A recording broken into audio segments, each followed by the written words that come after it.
L'erreur de calcul galactique. Dans l'immensité de la Voie lactée, d'innombrables civilisations s'étaient élevées et effondrées, leur destin étant entrelacé dans un réseau complexe d'alliances, d'accords commerciaux et de guerres froides. Parmi celles-ci, l'Empire zarkonien se dressait comme un phare de progrès technologique et de puissance militaire. Leurs élégants vaisseaux biomécaniques patrouillaient traquer les mers cosmiques, semant la peur dans le cœur des espèces inférieures et préservant une paix fragile sous la menace d'une force écrasante. Bien au-dessus de Zarkon Prime, la planète natale des Zarkoniens, le Conseil impérial se réunissait dans sa citadelle flottante. La salle vibrait d'impatience tandis que des écrans holographiques s'allumaient, révélant des cartes stellaires et des redoutes tactiques. Au centre de tout cela se tenait la haute commandante Vexera, ses écailles irisées scintillant sous la lumière bleu pâle de la salle du Conseil. Mes estimés membres du Conseil impérial, commença Vexera, la voix chargée d'excitation. Je viens devant vous aujourd'hui avec une proposition qui consolidera notre place de souverains incontestés de ce bras galactique. Les conseillers se penchèrent en avant, leurs yeux composés fixés sur le haut commandant. Vexera fit un geste, et un écran holographique zooma sur une petite planète bleue dans un système solaire banal. Voici la Terre. Planète bleue dans un système solaire banal. Voici la Terre, annonça-t-elle, une planète regorgeant de ressources, stratégiquement située et, surtout, sans défense. Des murmures parcoururent la pièce. La Terre n'était pas inconnue de la communauté galactique, mais elle avait toujours été considérée comme un monde reculé, à peine digne d'attention. Les humains n'avaient pas encore atteint la vitesse de la lumière, et leur transmission radio primitive dressait le portrait d'une espèce encore aux prises, avec des conflits internes et des défis environnementaux. Le conseiller Ziktar, un vénérable stratège connu pour sa prudence, leva un appendice griffu. « Ô commandant, avec tout le respect que je vous dois, pourquoi gaspiller nos ressources sur un monde aussi insignifiant? Il y a des prix plus riches à gagner, plus vexés que des mandibules claquaient d'amusement. Ah, mais c'est là que réside l'ingéniosité de ce plan, estimait Ziktar. L'insignifiance même de la Terre est ce qui en fait la cible idéale. Personne ne s'y attendra et personne ne viendra à leur secours. Elle manipula l'écran holographique, faisant apparaître des images des villes terrestres, de ses armées et de son programme spatial naissant. Regardez leur défense, des armes à projectiles rudimentaires, des avions primitifs et une poignée de satellites fragiles. Ils n'ont ni boucliers énergétiques, ni canons à antimatière, ni même d'avant-poste lunaire. Ce sera comme prendre un bonbon à un Gracti nouveau-né. La salle du conseil s'emplit de rires stridents à la comparaison avec la forme infantile notoirement impuissante de l'espèce Gracti. Même les mandibules de Zectar tressaillirent d'amusement. Vexera poursuivit, la voix de plus en plus passionnée. Mais la facilité de la conquête n'est pas la seule raison de viser la Terre. Nos analyses à longue portée ont détecté d'importants gisements de minéraux rares dans leur croûte, notamment d'importantes quantités d'éléments 115, essentiels, comme vous le savez, à nos dernières avancées en matière de technologie FTL. Cette révélation a suscité un vif intérêt au sein du Conseil. L'élément 115 se faisait de plus en plus rare dans l'espace connu, et son acquisition donnait souvent lieu à des affrontements coûteux avec d'autres civilisations avancées. De plus, ajouta Vexera, les humains eux-mêmes pourraient s'avérer une ressource précieuse. Nos xénobiologistes ont étudié leur physiologie et ont constaté leur remarquable adaptabilité. Ils pourraient constituer une excellente main-d'œuvre pour nos opérations les plus dangereuses. Le responsable des ressources du Conseil, une créature bulbeuse nommée Globnik, gargouillait d'approbation. Le potentiel de retour sur investissement est des plus alléchants, haut commandant. Mais qu'en est-il des autres puissances galactiques?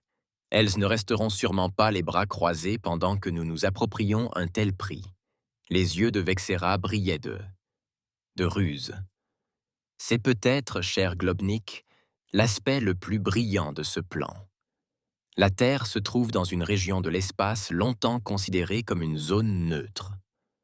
Aucune grande puissance ne s'en est réclamée, précisément parce qu'elle paraissait si banale. Le temps que quiconque réalise ce que nous avons fait, il sera trop tard. Nous aurons établi une tête de pont dans un lieu stratégiquement vital, avec un risque minimal et une récompense maximale. La salle du conseil bourdonnait de discussions animées, tandis que les membres discutaient des implications de la proposition de Vexara. La haute commandante attendait patiemment, sachant qu'elle les avait enregistrés. Au bout de quelques instants, le seigneur impérial en personne, un être doté d'une telle amplification cybernétique que peu de sa forme originelle subsistait, leva la main pour réclamer le silence. La voix synthétique de la haute commandante Vexera, le seigneur impérial, résonna dans la salle. Votre plan est audacieux, et les bénéfices potentiels sont indéniables. Cependant, je dois vous demander pourquoi personne n'a tenté une telle expérience auparavant. Nous ne sommes sûrement pas les premiers à reconnaître la vulnérabilité de la Terre. Vexera s'inclina profondément avant de répondre. Excellente question, Votre Éminence. En vérité, des rumeurs d'expéditions ratées et de vaisseaux éclaireurs perdus ont circulé à proximité de la Terre. Mais, après enquête, nous n'avons trouvé aucune preuve crédible pour étayer ces récits. Il semblerait qu'il ne s'agisse que d'histoires de fantômes de spacers, probablement propagés par des espèces moins évoluées pour décourager l'exploration de la région. Les yeux cybernétiques de l'Overlord le portent, rivés sur Vexera. Et vous en êtes certain. Aussi certain que possible, Votre Éminence. Vexera. Et vous en êtes certain. Aussi certain que possible, Votre Éminence, répondit Vexera avec assurance. Nous avons mené une surveillance étendue et à longue portée de la Terre au cours des 5 derniers cycles solaires. Nous avons intercepté et décodé leurs communications, analysé leurs capacités défensives et même enlevé quelques spécimens pour les étudier. Tout porte à croire qu'il s'agit d'une espèce prête à être conquise. Le seigneur impérial resta silencieux un long moment, ses circuits bourdonnant tandis qu'il traitait l'information. Finalement, il prit la parole. « Très bien, ô commandant. Vos arguments sont convaincants. Préparez votre force d'invasion. Vous bénéficierez du soutien total de l'Empire dans cette entreprise. » L'excitation envahit Vexara, mais elle garda son sang-froid. « Merci, Votre Éminence. Je vous assure que le drapeau zarkonien flottera sur la Terre avant la fin de leur prochaine rotation solaire. » À la fin du conseil, Vexaera s'accorda un moment de célébration privée. Ce serait son couronnement, la conquête qui graverait son nom dans les annales de l'histoire zarkonienne. Elle ignorait que, loin de là, sur la petite planète bleue qu'elle combattait sans défense, des forces incompréhensibles s'agitaient. Dans les profondeurs d'une installation cachée sous les montagnes rocheuses, des alarmes se mirent à retentir. La générale Elena Rodriguez, chef de l'initiative de défense extraterrestre ultra-secrète de la Terre, fixait l'écran holographique montrant l'approche de la flotte du tsar Konyan. Un sourire sinistre se dessina sur ses lèvres tandis qu'elle se tournait vers son état-major. Un sourire se dessina sur ses lèvres tandis qu'elle se tournait vers son personnel. Eh bien, mesdames et messieurs, il semblerait que nos invités aient finalement décidé de confirmer leur présence. Lancez le protocole, Oméga. Montrons à ces extraterrestres pourquoi la Terre est le secret le mieux gardé de la galaxie. Alors que l'installation s'activait, activant des défenses qu'aucune race extraterrestre n'avait jamais pu signaler, le décor était planté pour une confrontation qui allait ébranler les fondements de la société galactique. Les Arconiens étaient sur le point d'apprendre pourquoi la Terre, malgré son apparente vulnérabilité, n'avait jamais été véritablement conquise. Premier contact qui a mal tourné. La flotte d'invasion zarkonienne a émergé de l'hyperespace aux confins du système solaire terrestre. Une armada époustouflante de vaisseaux biomécaniques qui semblait s'impulser d'une énergie d'un autre monde. Aux commandes du vaisseau amiral, l'inexorable destin, la haute commandante Vexera observait l'affichage holographique du système avec un mélange d'anticipation et de dédain. Primitive, murmura-t-elle, ses yeux composés fixés sur la planète bleue, troisième planète à partir du Soleil. Ils n'ont même pas colonisé leur propre lune. Ce sera plus facile que prévu.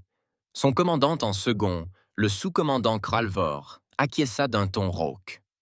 Nos analyses à longue portée ne confirment aucune défense orbitale significative, ô commandant.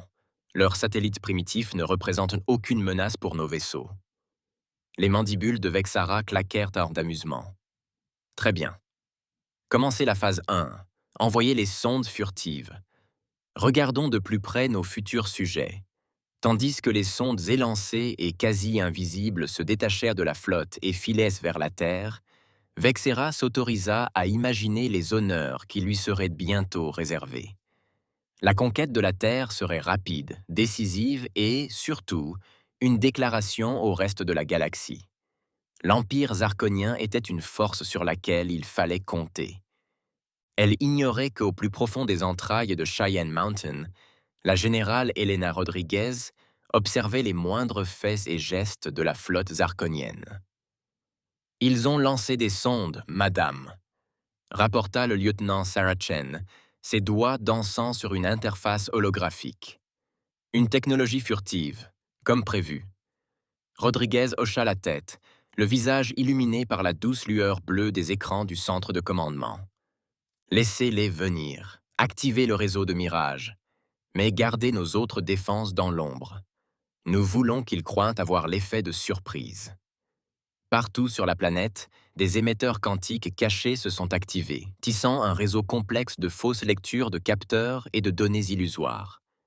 Aux sondes zarkoniennes en approche, la Terre apparaîtrait exactement comme elle l'avait prévu. Un monde vulnérable, technologiquement arriéré, prêt à être conquis. De retour à son inexorable destin, Vexera examina les données des sondes avec une confiance croissante. Regardez ces pitoyables excuses pour des villes, railla-t-elle en désignant les images holographiques des centres urbains terrestres. Pas de boucliers énergétiques, pas de tours antigravitationnelles. Elles ne demandent qu'à être conquises. Krelvor, cependant, semblait moins sûr de lui. Ô commandant, quelque chose cloche. Nos renseignements suggéraient qu'il disposait de capacités de détection rudimentaires, mais ils n'ont montré aucun signe d'attention à nos sondes. Vexera balaya ses inquiétudes d'un geste de sa main griffue. Bien sûr qu'ils n'ont rien remarqué. Espèce de larves géantes. Leur technologie a des siècles de retard sur la nôtre. Préparez la première vague. Je veux des troupes au sol d'ici la prochaine rotation planétaire. Alors que la flotte zarkonienne prenait position, la tension était palpable au centre de commandement des montagnes Cheyennes. Le général Rodriguez faisait les 100 pas, les yeux fixés sur l'écran principal. « Ils mordent à l'hameçon », murmura-t-elle. « Lieutenant Chen, état des plateformes Artemis. » Les doigts de Chen effleurèrent sa console. « Toutes les plateformes Artemis sont vertes, madame.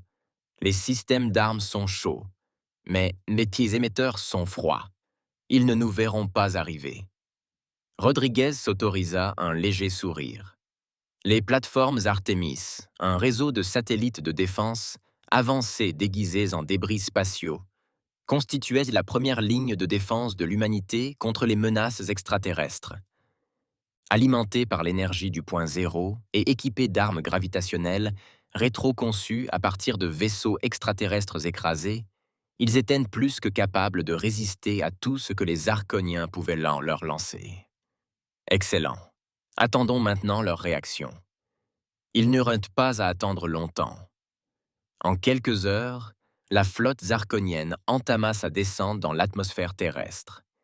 Des centaines de vaisseaux de débarquement, chacun transportant des dizaines de soldats extraterrestres, filèrent dans le ciel tels des météores. Vexera observa avec jubilation la force d'invasion pénétrer l'atmosphère terrestre sans rencontrer d'opposition. Voyez-vous, Krelvor, aucune résistance, pas de dernier recours désespéré.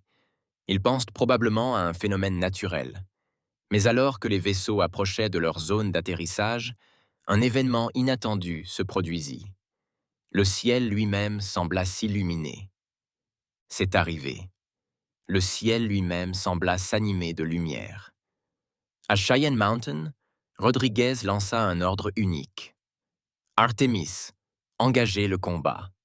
À travers le globe, les plateformes Artemis endormies reprirent vie. Des faisceaux d'énergie gravitationnelle concentrée jaillirent, saisissant les vaisseaux arconiens dans leurs poignes impitoyables. Les vaisseaux qui, quelques instants auparavant, filaient avec assurance vers la Terre, se retrouvèrent maintenant écrasés par des forces qu'ils ne comprenaient pas. Sur le pont de l'inexorable destin, des alarmes retentirent tandis que les écrans tactiques affichaient les signatures de centaines de plateformes de défense qui n'étaient pas là quelques instants auparavant. Des plateformes de défense qui n'étaient pas là quelques instants auparavant. Impossible. Vexera hurla, son sang-froid s'évaporant. D'où venaient ces défenses? Krelvor, au rapport. Mais Krelvor était trop occupé à essayer de comprendre la cascade de données qui inondait leur système. Ô commandant, nous perdons des vaisseaux de largage à un rythme alarmant. Ce ne sont pas des armes primitives. Ils utilisent une technologie qui rivalise, voire surpasse, la nôtre. L'esprit de Vexera s'emballa. Ce n'était pas censé arriver. La Terre était sans défense, primitive. Comment avait-il pu dissimuler une technologie aussi avancée? Lancez la deuxième vague, ordonna-t-elle. Les submerger sous le nombre. Mais alors que la deuxième vague de vaisseaux de largage s'abattait, ils rencontrèrent une défense encore plus terrifiante. L'air lui-même sembla s'embraser autour d'eux lorsque le réseau de défense à plasma atmosphérique de la Terre s'activa. Des volutes de gaz ionisés surchauffés s'étendirent, fondant à travers les coques des vaisseaux arconiens comme si elles étaient faites de cire. À Cheyenne Mountain, Rodriguez observa le carnage avec une satisfaction sombre. On dirait que nos invités ont des ennuis avec le comité d'accueil. Lieutenant Chen, préparez-vous à déployer les Valkyries. Chen écarquilla les yeux. Les Valkyries, madame. Êtes-vous sûr que c'est nécessaire? Rodriguez hocha la tête solennellement. Nous devons envoyer un message qu'ils n'oublieront pas de sitôt. Loin au-dessus de la Terre, des hangars occultés, sur la face cachée de la Lune, s'ouvrirent, libérant des essaims d'appareils anguleux et élégants. Les Valkyries, les chasseurs spatiaux les plus avancés de la Terre, filèrent vers la flotte assiégée du Tsar Canyon, leurs moteurs à déphasage leur permettant de danser entre les dimensions et d'apparaître comme sortis de nulle part. Sur le pont de l'Inextrival Destiny, Vexera assista avec horreur à la destruction de sa puissante force d'invasion. Les vaisseaux de débarquement tombèrent du ciel comme une pluie battante, tandis que ceux qui parvinrent à atterrir se retrouvèrent confrontés à des méchas et des armes énergétiques maniées par des soldats humains en armures assistées. « C'est impossible », murmura-t-elle, sa bravade s'évaporant complètement. Comment avons-nous pu nous tromper à ce point? Krelvor, et c'est tout à son honneur, organisait déjà une retraite. Ô commandant, nous devons nous replier. Nous avons perdu plus de 70% de notre force d'invasion, et nos vaisseaux amiraux subissent de lourds dégâts causés par des armes que nous ne pouvons même pas détecter. Vexaran savait qu'il avait raison, mais l'idée d'une retraite, d'un échec, était presque insupportable. Alors qu'elle ouvrait la bouche pour donner l'ordre, une nouvelle alarme retentit. Plusieurs crottes de nez approchaient à toute vitesse. L'un des officiers de la passerelle cria « Là, ils arrivent de la Lune !» Les Valkyries se ruèrent sur la flotte zarconienne comme des loups parmi des moutons. Leurs armes quantiques contournèrent complètement les boucliers, frappant directement les systèmes vitaux du vaisseau. Les vaisseaux capitaux qui avaient résisté à la puissance combinée de civilisations extraterrestres entières se retrouvèrent désormais paralysés ou détruits par des vaisseaux bien plus petits qu'eux. À Cheyenne Mountain, Rodriguez observa la flotte zarconienne amorcer une retraite précipitée et désorganisée. « Ils fuient », annonça-t-elle à son état-major. « Laissez-les partir. Nous avons fait valoir notre point de vue. » Alors que les vestiges de la puissante force d'invasion regagnaient l'hyperespace, Vexera fixait l'écran d'un air absent, montrant toujours l'orbe bleu serein de la Terre. « Comment » murmura-t-elle, Avions-nous pu nous tromper à ce point? Elle ignorait que sur Terre, dans des installations secrètes réparties sur toute la planète, des humains commençaient déjà à rétroconcevoir la technologie des vaisseaux Tsar Konyan abattus. Les défenses terrestres, aussi redoutables fussent-elles, deviendraient bientôt encore plus solides. La galaxie dans son ensemble était sur le point d'apprendre une précieuse leçon. La Terre ne devait pas être prise à la légère, et l'ère de l'isolement humain touchait à sa fin. L'histoire cachée. Au lendemain de l'invasion ratée du Tsar Canyon, la Terre bourdonnait d'activité. Tandis que le grand public ignorait totalement à quel point la domination extraterrestre était proche, des installations secrètes du monde entier travaillaient d'arrache-pied pour traiter la mine d'informations et de technologies acquises grâce au vaisseau Tsar Konyan abattu. Au cœur du principal centre de recherche de l'initiative de défense extraterrestre, niché au cœur de l'outback australien, le docteur Aisha Patel étudiait les données extraterrestres. Ses yeux, renforcés par des lentilles de contact murales, parcouraient rapidement des flux d'informations incompréhensibles pour la plupart des humains. « C'est incroyable !» murmura-t-elle, ses doigts dansant sur les interfaces holographiques. Leur base technologique est si différente de la nôtre, et pourtant si similaire à bien des égards. Un léger carillon annonça l'arrivée du général Rodriguez. La chef de l'EDI entra dans le laboratoire, le visage empreint de détermination. « Parlez-moi, Dr. Pottle. Qu'avons-nous appris ?» Aisha se tourna vers le général, les yeux encore parcourus de flux de données. « C'est fascinant, Helena. Les Arconiens croyaient avoir affaire à un monde primitif et sans défense. Leurs renseignements sur nous étaient terriblement dépassés. » Rodrigue hocha la tête d'un air sombre. C'était intentionnel.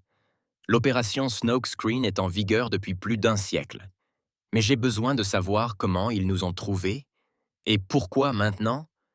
Aisha fit un geste et une carte stellaire holographique apparut entre eux. D'après ce que j'ai décrypté, la Terre se trouve dans ce qu'ils considèrent comme un trou perdu galactique. Nous sommes hors des principales routes commerciales, loin des centres de civilisation extraterrestre. Pour la plupart des espèces, nous ne valions tout simplement pas la peine.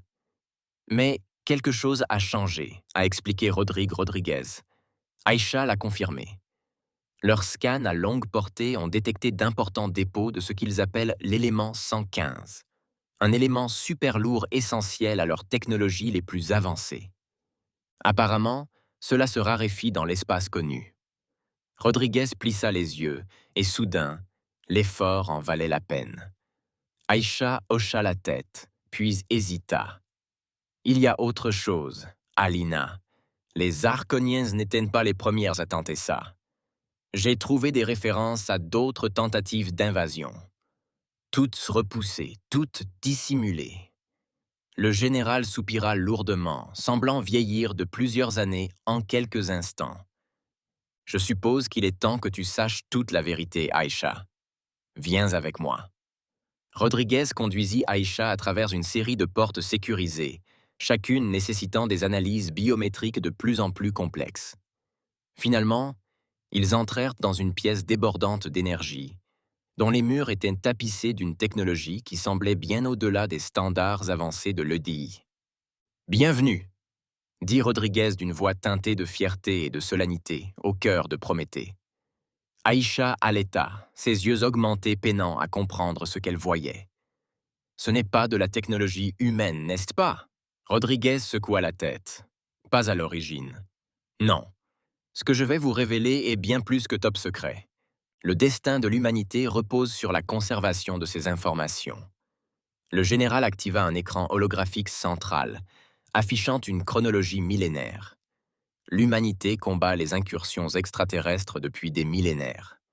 Aisha, les mythes anciens des dieux et des monstres. Nombreux sont ceux qui ont été inspirés par des visiteurs extraterrestres, certains paisibles, d'autres moins. Des images défilènent, d'anciennes peintures rupestres représentant des combats contre d'étranges créatures. Des tapisseries piquées et médiévales, montrant des chevaliers combattant ce qui ressemblait étrangement à une armure mécanisée. Des photographies floues du XXe siècle d'objets célestes en forme de disque. Mais c'est en 1947 que tout a basculé. Rodriguez a poursuivi. L'incident de Roswell n'était pas dû à un ballon météo ni même à un simple crash de vaisseau. C'était le théâtre de notre première grande victoire contre une force d'invasion extraterrestre. Aïcha était perplexe. Mais comment? Nous n'avions pas la technologie. Nous n'en avions pas, approuva Rodriguez. Mais nous avions quelque chose qui, à maintes reprises, s'est avéré être le plus grand atout de l'humanité: l'adaptabilité. L'écran holographique s'est déplacé, montrant des images des premières technologies extraterrestres issues de la rétro-ingénierie. Nous avons pris leurs armes, leurs sources d'énergie, leurs matériaux avancés, et nous avons appris. Nous nous sommes adaptés. Nous nous sommes améliorés. Et surtout, nous nous sommes préparés à la prochaine attaque. Aïcha observait avec émerveillement la chronologie progresser, montrant les progrès rapides de la technologie humaine en secret, la course à l'espace, la révolution numérique. Tout cela guidé par ce que nous avions appris, confirma Rodriguez. Nous ne pouvions pas révéler la vérité au public. La panique aurait déchiré la société. Nous avons donc progressivement diffusé ces avancées dans la sphère publique en gardant toujours une longueur d'avance, en secret. Le visage du général se durcit. Mais nous savions que nous ne pourrions pas rester cachés éternellement. C'est pourquoi, en 2020, l'Initiative de défense extraterrestre a été créée, une organisation mondiale secrète dédiée à la protection de la Terre contre les menaces que nous savions imminentes. L'esprit d'Aïcha tournait à toute vitesse. Les plateformes Artemis, le réseau de défense Plasma, les Valkyries. Comment avons-nous réussi à cacher tout cela? Rodriguez sourit d'un air sombre. C'est là qu'intervient l'opération écran de fumée. Nous diffusons activement de fausses informations dans l'espace depuis des décennies. Des rapports technologiques obsolètes, de fausses données militaires, et même des communications artificiellement primitives. Aux yeux de quiconque observe, la Terre apparaît comme un monde arriéré et querelleur, à peine digne d'intérêt. Et l'élément 115 demanda Ayesha. Une arme à double tranchant, admit Rodriguez. Nous avons découvert son potentiel très tôt, mais nous avons aussi compris qu'elle ferait de nous une cible. Nous l'avons stockée en secret, l'utilisant pour renforcer nos défenses. Les plus avancées. Aïcha se tut, assimilant le poids de cette révélation. Finalement, elle parla. Pourquoi me dire tout ça maintenant? L'expression de Rodriguez était grave. Parce que la donne a changé, Aïcha. Les Arconiens feront leur rapport à leur empire. La nouvelle se répandra.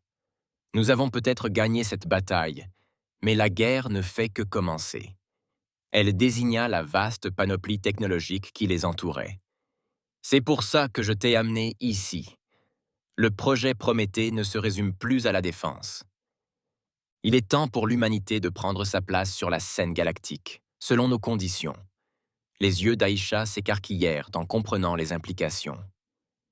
Vous parlez d'expansion, confirma Rodriguez. Peut-être même de frappes préventives contre ceux qui nous menaceraient. Mais pour cela, nous devons pousser notre technologie encore plus loin. C'est là que vous intervenez. Le général posa une main sur l'épaule d'Aïcha. Vous êtes l'un de nos esprits les plus brillants, Dr. Puddle. J'ai besoin de vous pour diriger notre nouvelle division de recherche. Exploitez les connaissances des Arconiens. Combinez-les avec tout ce que contient la base de données Prometheus et aidez-nous à créer la prochaine génération de technologies humaines. Aïcha se redressa, sentant le poids de la responsabilité peser sur ses épaules. Oui, je suis honoré, général. Mais par où commencer? Rodriguez sourit, une lueur d'excitation dans les yeux. Nous commençons par faire ce que l'humanité fait de mieux. S'adapter, s'améliorer et se préparer à ce que la galaxie nous réserve. Alors qu'il se retournait pour quitter le cœur de Prométhée, Aïcha ne put s'empêcher de ressentir un mélange de peur et d'euphorie. L'histoire cachée de l'humanité était un récit de lutte incessante et d'ingéniosité incroyable. À l'aube d'une nouvelle ère, elles se demandaient quel chapitre ils allaient y écrire. Ils ignoraient que, loin à travers la galaxie, les Arconiens survivants partageaient leur propre histoire, un récit édifiant sur la petite planète bleue qui avait humilié leur puissant empire. Et dans l'ombre entre les étoiles, d'autres forces s'agitaient, leur attention désormais fermement fixée sur ce monde, resté si longtemps mystérieux. Le véritable test de préparation de l'humanité restait à venir. L'assaut final. 6 mois s'étaient écoulés depuis la tentative d'invasion zarconienne, et la Terre était tout sauf inactive. Dans des installations secrètes du monde entier, scientifiques et ingénieurs travaillaient sans relâche, repoussant les limites de la technologie grâce à leurs nouvelles connaissances. Le docteur Aisha Patel se tenait dans la salle de contrôle du centre d'essai Prometheus, les yeux rivés sur l'immense écran devant elle. Dehors, dans la vaste salle souterraine, se trouvait le fruit de leur travail. Le XS-1 Excalibur, le premier véritable vaisseau de guerre interstellaire terrestre. Magnifique, n'est-ce pas? La voix du général Rodriguez résonna derrière Ayesha. La chef de l'EDI s'approcha, le visage mêlant fierté et inquiétude. Ayesha hocha la tête, ses yeux augmentés scrutant chaque détail de l'élégant vaisseau d'obsidienne. Elle est bien plus que ça, Alina. Elle est notre avenir. Rodriguez soupira lourdement. Espérons qu'elle soit prête. Nos capteurs longue portée ont détecté une signature énergétique massive pénétrant le système solaire. Il semblerait que les Arconiens ne se soient pas contentés d'une seule défaite. Les yeux d'Aïcha s'écarquillèrent. Ils sont de retour. Si vite. Et en force, confirma Rodriguez d'un air sombre. Il ne s'agit pas seulement d'une flotte d'invasion. D'après ce que nous savons, ils ont amené une partie importante de leur empire. Ils comptent bien en finir une bonne fois pour toutes. Comme par magie, les alarmes se mirent à hurler dans tout le complexe. La voix du lieutenant Chen parvint à l'interphone, tendue mais maîtrisée. Général Rodriguez au centre de commandement immédiatement. La flotte zarconienne a été détectée traversant la ceinture de Kuiper. Rodri se tourna vers Aïcha, le visage figé par la détermination. « Ça y est, docteur. Tout ce que nous avons préparé. Êtes-vous prêt ?» Aïcha prit une profonde inspiration, se ressaisit. Aussi près que jamais. Ensemble, ils se précipitèrent vers le centre de commandement. Le spectacle qui les accueillit était un chaos contrôlé. Des écrans holographiques montraient l'armada zarconienne en approche, un vaste essaim de vaisseaux qui semblait masquer les étoiles elles-mêmes. « Rapport d'étape !» aboya Rodriguez en entrant. Les doigts de Chen parcoururent sa console. « La flotte zarconienne est immense, madame. Nous comptons plus de 10 000 vaisseaux, dont ce qui semble être leur vaisseau amiral, un vaisseau presque aussi grand que la Lune. » Rodriguez serra les dents. Ils ne prendront aucun risque cette fois. Lancez le protocole Oméga.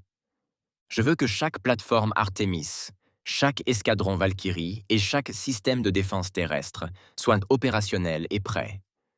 Alors que les défenses terrestres prenaient vie, la flotte zarconienne pénétrait dans le système solaire interne. À bord de l'imposant vaisseau amiral Eternal Dominion, la haute commandante Vexara se tenait devant son conseil de guerre, ses mandibules claquant sous une rage à peine contenue.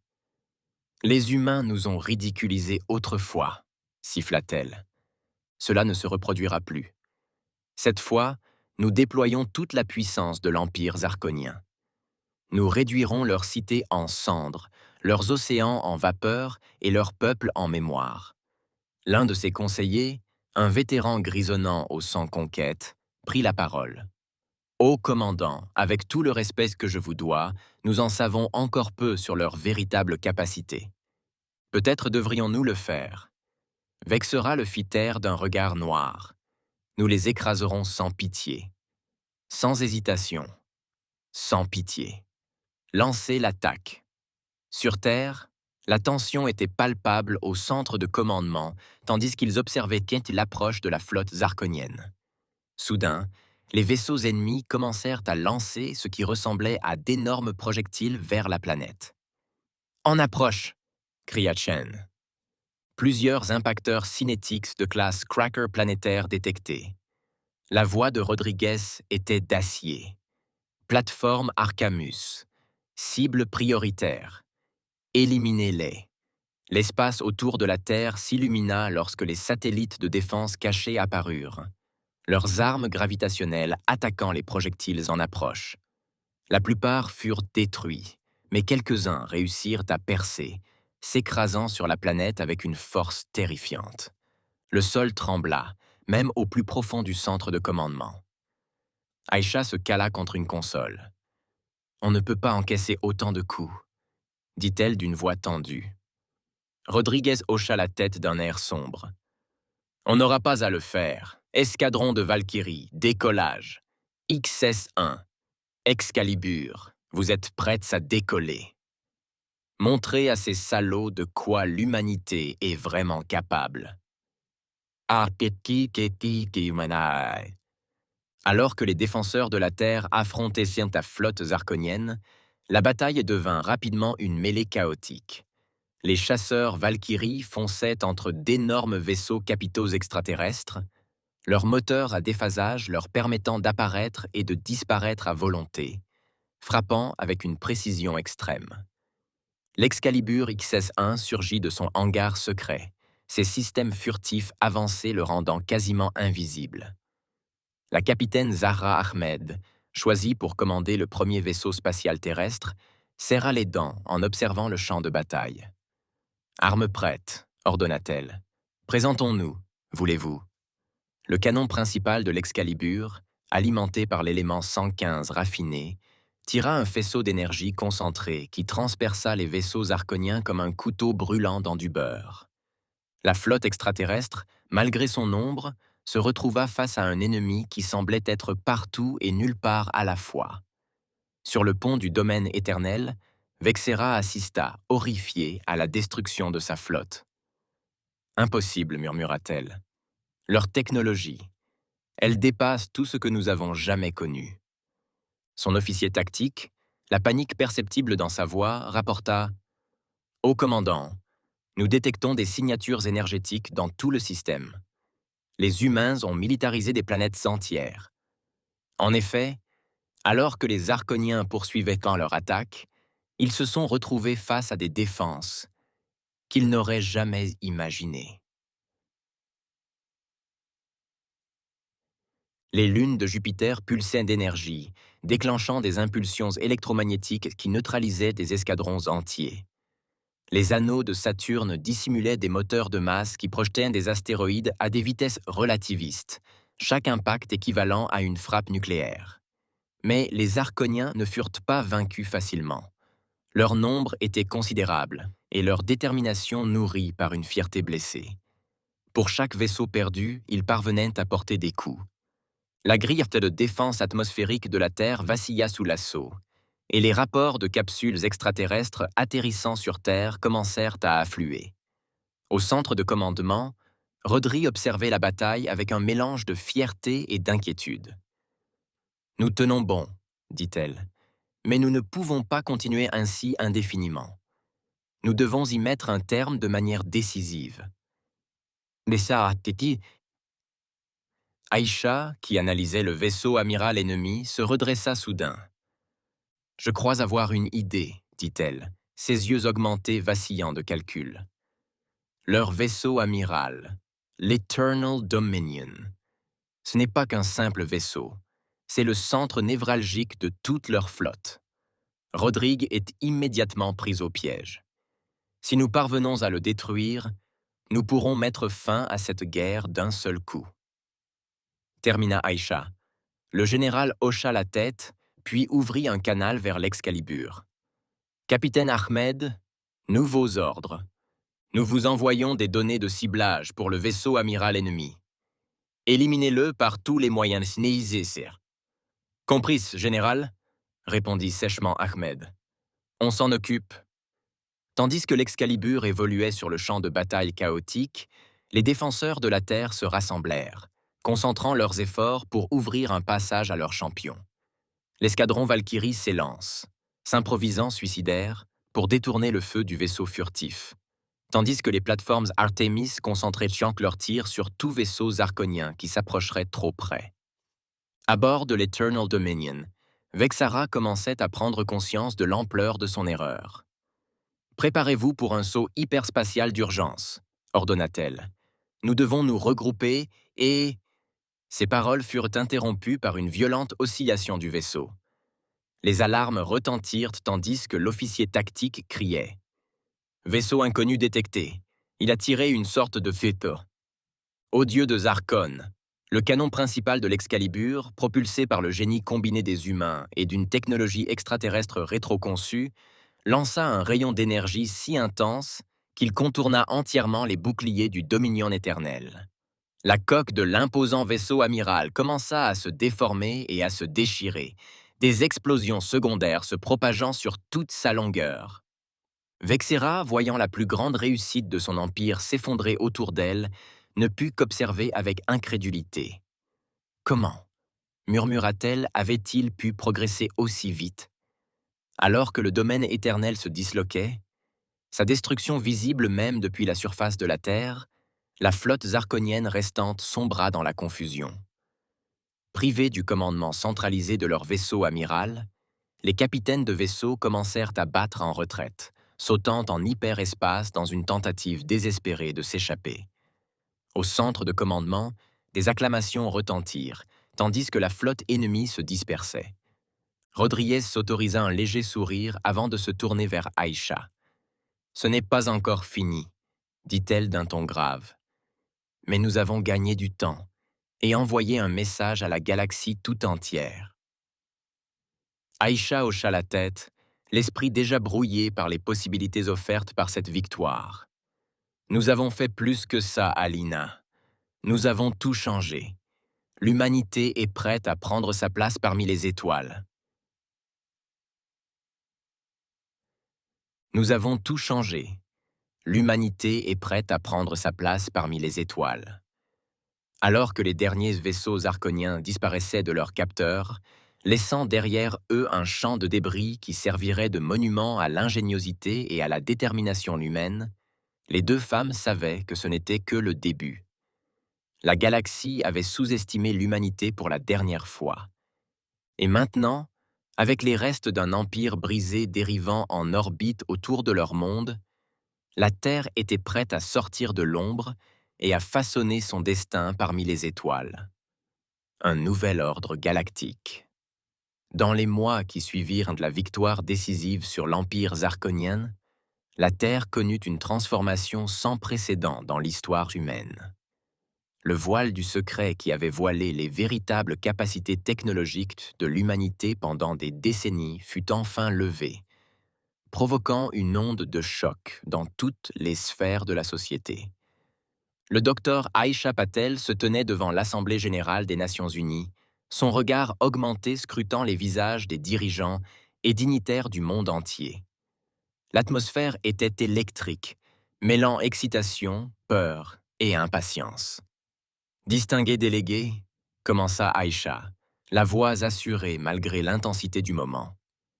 Pendant des siècles, l'humanité a observé les étoiles et s'est demandé si elle était seule. Aujourd'hui, non seulement nous connaissons la réponse à cette question, mais nous sommes à l'aube d'une nouvelle ère pour notre espèce. Des écrans holographiques s'animèrent autour d'elle, montrant des images de la récente bataille, de technologies extraterrestres rétroconçues et des exploits du projet Prometheus. La menace à laquelle nous étions confrontés était réelle et terrible, a-t-elle poursuivi. Mais grâce aux efforts collectifs des plus brillants esprits de chaque nation, travaillant en secret depuis des générations, nous avons non seulement survécu, mais triomphé. Des murmures ont parcouru l'Assemblée tandis que l'ampleur de ce qui avait été caché au public commençait à se faire sentir. Aïcha a insisté, ses mots soigneusement choisis pour inspirer plutôt qu'intimider. Nous avons maintenant un choix à faire. Allons-nous nous replier sur nous-mêmes, en espérant que la galaxie nous laissera tranquilles? Ou allons-nous saisir cette occasion pour prendre la place qui nous revient parmi les étoiles?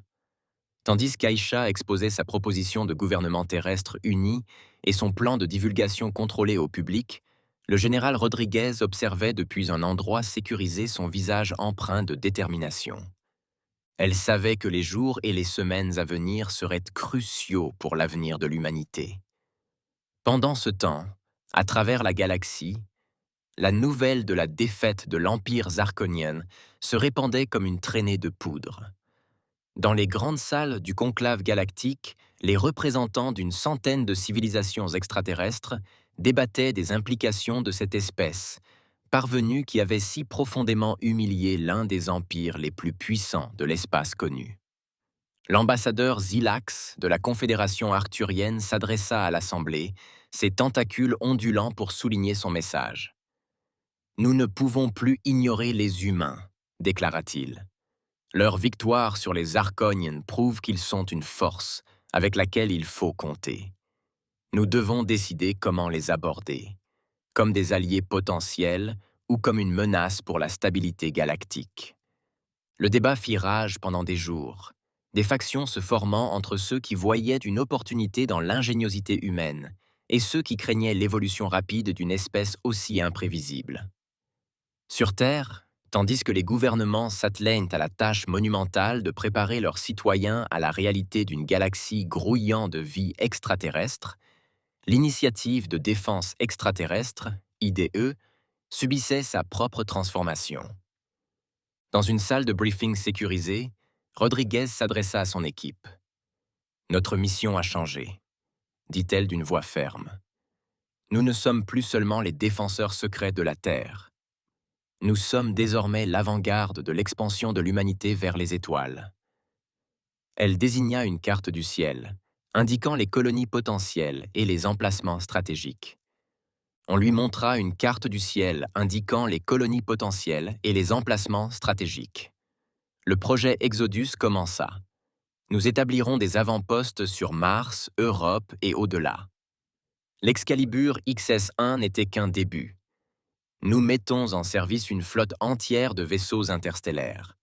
Tandis que le briefing se poursuivait, détaillant les plans de relations diplomatiques, d'exploration scientifique et, bien sûr, de préparation militaire, Ayesha se surprit à s'interroger sur les implications plus vastes de leur nouvelle réalité. Plus tard, elle et Rodriguez se tenaient au cœur de Prométhée, entourés de la technologie qui avait sauvé l'humanité et qui allait désormais la propulser vers les étoiles. « Nous y parvenons vraiment, » dit Ayesha, une pointe d'admiration dans la voix.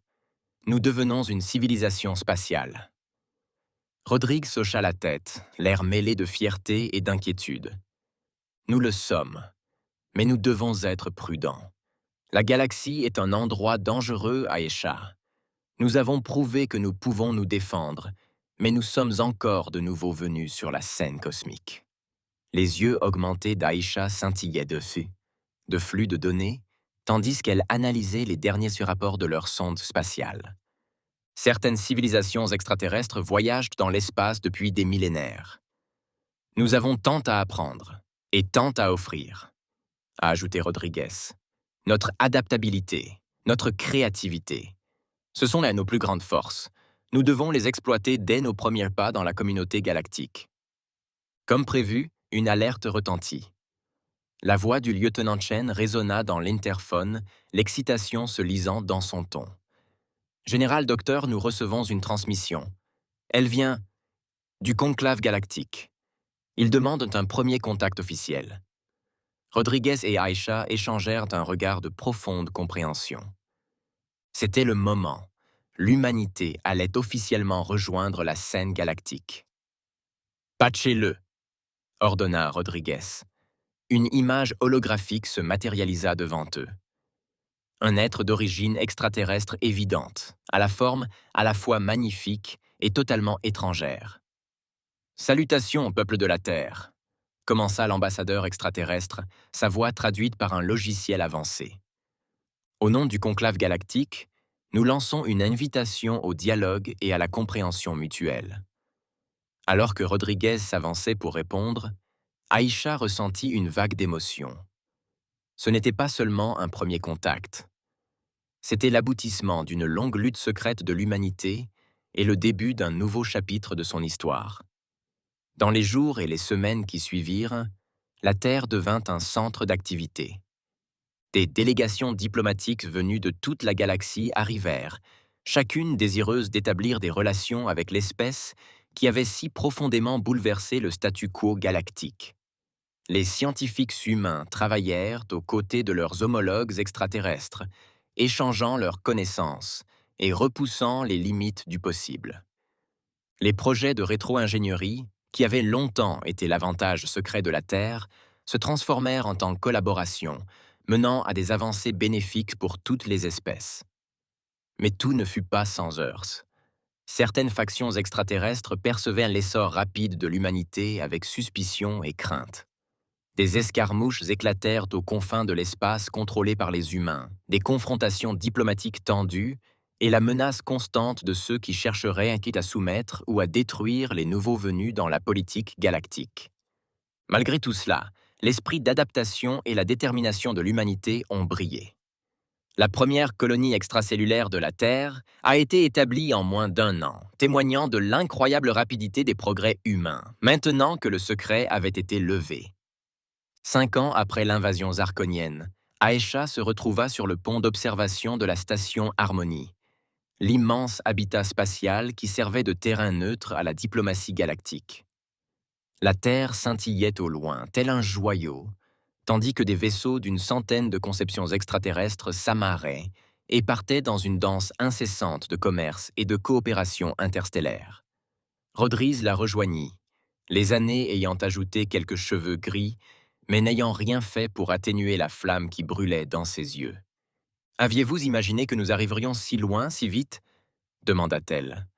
Aïcha secoua la tête en souriant. « Jamais. Mais cela a toujours été le don de l'humanité, n'est-ce pas? Dépasser les attentes, même les nôtres. » En regardant un vaisseau élégant, de conception manifestement humaine, se préparer à partir pour une mission d'exploration vers un espace inexploré, les deux femmes ressentirent un sentiment de fierté et de détermination. L'humanité avait traversé son épreuve du feu et en était ressortie plus forte que jamais. La galaxie avait sous-estimé la Terre, la considérant comme une cible facile ou un recoin insignifiant. Elle était désormais une puissance montante, une force d'innovation et de changement dans un ordre cosmique stagnant. Le chemin à parcourir ne serait pas facile. Il y aurait des défis, des conflits et des choix difficiles à faire.